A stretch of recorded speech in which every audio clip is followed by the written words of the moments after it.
Wabarakatuh. This is our podcast 2023 8C Hope Heaven.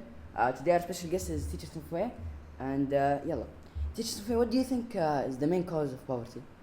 I think the main cause of poverty is the poverty cycle, for an example. If you are born into poverty, your dad was poor, your family was poor, the cycle continues because you're going to go to a low school that will not give you the skills that you require to break the poverty cycle.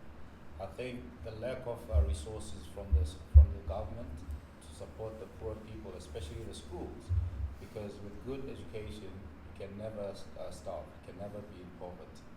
But all I'm saying is poverty is caused by the lack of resources that are given to the schools by the government. It makes the kids be starved to a poverty cycle, especially those who are born into poverty. So, يعني, if you were in place of the government, you would focus your يعني, resources to better education? Yes, that's a starting point because you get your skills. Every single person get their skills at school, right? And they get to know what they good at school. So if you make sure that there's no gap between the private schools resources and the government school resources, then the students will be on the same level, and that actually gives them the opportunity to go and achieve their best. They both have equal chances to the resources. They equal access to the resources. Then they have equal chances to break the poverty cycle. بس يعني a lot of people have broken the poverty cycle. I would say, yeah, some people break it in different ways. Some people steal to break it. Some people rob other people to break it.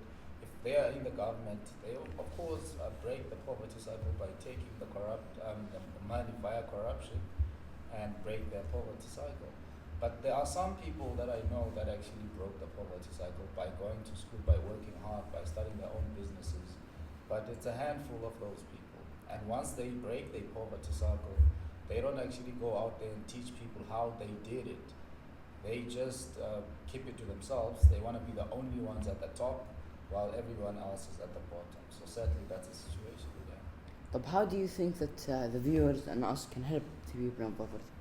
The viewers can help by actually reaching out to the poor people, starting the organizations where you collect old clothes, you collect old sports facilities, you donate to the poor, and I would say the people, especially rich parents from private schools, I would say they must go to the government schools and just maybe sponsor the top 10 students academically who cannot afford to go to good schools and take them to good schools.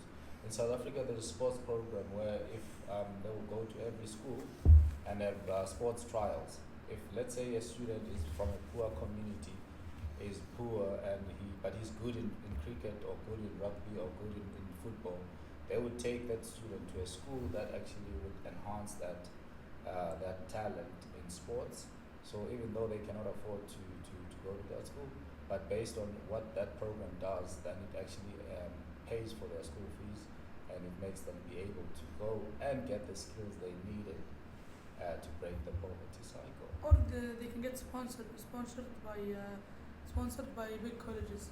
Yeah, Like some colleges do give scholarships, but of course now out of maybe 100 students scholarship, they can only give 10 out of 100 good students.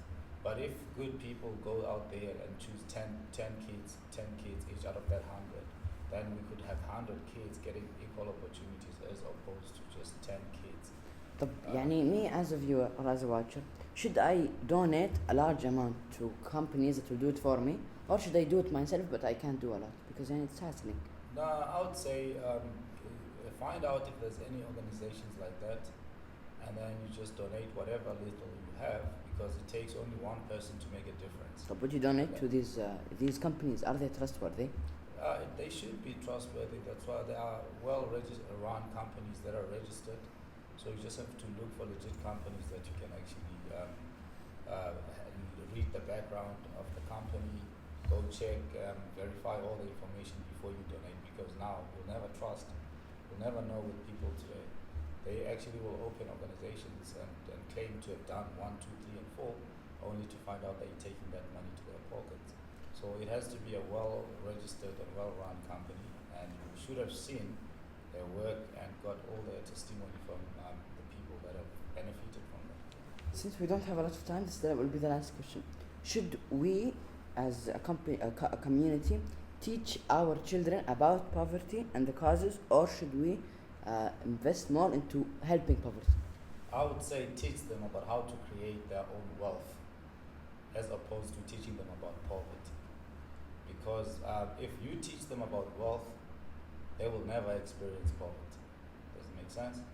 So if you teach them about poverty, they will have poverty in their mind all the time. But if you teach them about wealth, how to create their own wealth, then they will actually never even think about anything else but creating wealth. Makes sense? But I have a question. Yeah. Do you think one day we will not have any poverty in the whole world, or is it impossible? I think with if it's possible, but then it will take a lot of hard work, a lot of commitment from the youngsters, because some people, they don't like school, they don't like working hard, they just like to open their hand and ask. And some people are born to be like that. They just want to ask, they just want to be the way they are, they're just happy being where they are. So I don't think we'll ever be equal in life. I think there are people that are hardworking. The rich are going to get richer by hard work. The poor are going to get poorer by being lazy. If we can just get everybody out of the laziness of just wanting to get things done for them, then inshallah I think it could happen. But it requires a lot of mindset change. People have to change their mindset, the way they think and the way they do things. And then from there we can have equal society. Thank you, teacher, for your time. يلا الحمد لله